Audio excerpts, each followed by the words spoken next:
श्याम सुंदर जी, उरी के बाद पुलवामा अटैक को आप कितना बड़ा अटैक मानते हैं?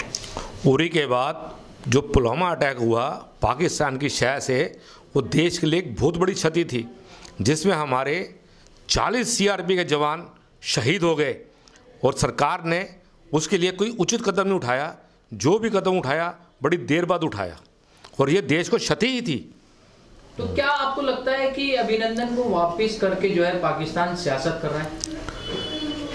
अभिनंदन को वापस करके पाकिस्तान सियासत नहीं कर रहा, वो अपनी साख बचा रहा है, क्योंकि इंटरनेशनल लेवल पे पाकिस्तान एक आतंकवादी देश है, वो आतंकवादी घोषित हो चुका है और जिनेवा संधि के मुताबिक वो हमारे किसी को भी नहीं रख सकता वहाँ पे, किसी भी पायलट, किसी भी फौजी को, क्योंकि कोई वार डिक्लेयर नहीं हुई है। क्योंकि पाकिस्तान के जो प्लेन थे वही हम पे अटैक करने आए थे। हमने जो अटैक किया था, हमने उनके आतंकवादी टेररिस्ट कैंप को अटैक किया था। टेररिस्ट अटैक जो कि भारत सरकार के लिए, भारत देश के एक दुश्मन बन चुके थे, उनको हमने नष्ट किया था। वो हमारे कितने मासूमों को, कश्मीर के अंदर हमारे कितने फौजी भाइयों को कत्ल कर चुके हैं, मार चुके हैं, तो उनको हमने अटैक किया था। और जो हमारे अभिनंदन जी थे, ये प्रिजनर वार नहीं थे, ये तो जो पाकिस्तान ने हमारे पे एक दुस्साहस किया हवाई जहाज़ों का अटैक करने का, उसका रिएक्शन था वो कि हमारे उनका एक जहाज़ गिराया गया और हमारे जहाज़ में खराबी आने के कारण उनको इजेक्ट होना पड़ा पाकिस्तान एरिया के अंदर। देखिए, सरकार ने तो जवाब दे दिया। पुलवामा अटैक पे जो पुलवामा पे जो कारनामा हमला हुआ, उससे सरकार ने तो जवाब दे दिया। अब आप सरकार से क्या अपेक्षा रखते हैं? हम सरकार से अपेक्षा करते हैं कि सरकार जो है सख्त से सख्त कदम उठाए। आज तक जो कैजुअलिटियाँ हुई हैं उनको ध्यान रखते हुए, जो पीछे का इतिहास है पाकिस्तान का, उसको देखते हुए, पाकिस्तान एक कुत्ते की दुम है, टेढ़ी दुम है, इसको सीधा करने का वक्त आ गया है। तो सरकार को चाहिए एक स्ट्रॉन्ग एक्शन ले और पता लगे कि भारत क्या है, भारत दुनिया में क्या चीज़ है। भारत के वीर बहुत ज़बरदस्त होते हैं। हमारी वायुसेना, हमारी नेवी, हमारी थल सेना संसार के अंदर चौथे नंबर पे है। तो हम किस लिए बैठे हुए हैं? ऐसा सबक सिखाए कि कोई भी उग्रवादी बॉर्डर पार करने से पहले सोचे कि मेरा क्या हर्ष होने वाला है। हमें अपने जवानों के ऊपर बहुत फ़र्क है, बहुत फ़ख्र है ऐसे जवानों के ऊपर जोन सा। तो हम सरकार से अपेक्षा रखते हैं कि वो एक अभिनंदन वापस आने से, इस जो प्रोग्राम हमारा चल रहा है, जो भी प्रयास सरकार के चल रहे हैं, उनमें ढील मत आने दे और जो भी स्ट्रॉन्ग एक्शन है वो लिया जाए।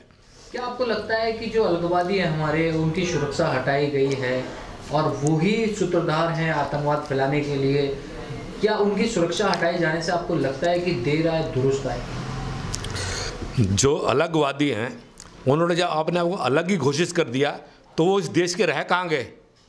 वो कहाँ रह गए इस देश के? वो तो अलगवादी हैं। उनको किस सरकार ने सुरक्षा प्रदान की? जब वो इस देश के नागरिक ही नहीं हैं, वो अपने को देश का नागरिक ही नहीं मानते हैं, तो उनको सुरक्षा दी क्यों गई? जब सरकार ने सुरक्षा हटाई है तो हम उस सुरक्षा हटाने का हम बिल्कुल उसका बाकायदा समर्थन करते हैं और उनको सुरक्षा नहीं दी जानी चाहिए। उन्होंने उन्हीं जो गिने चुने लोग हैं, उन्होंने घाटी का आतंक मचाया हुआ है हमारे फौजियों के ऊपर, हमारे पैरामिलिट्री फोर्स के ऊपर।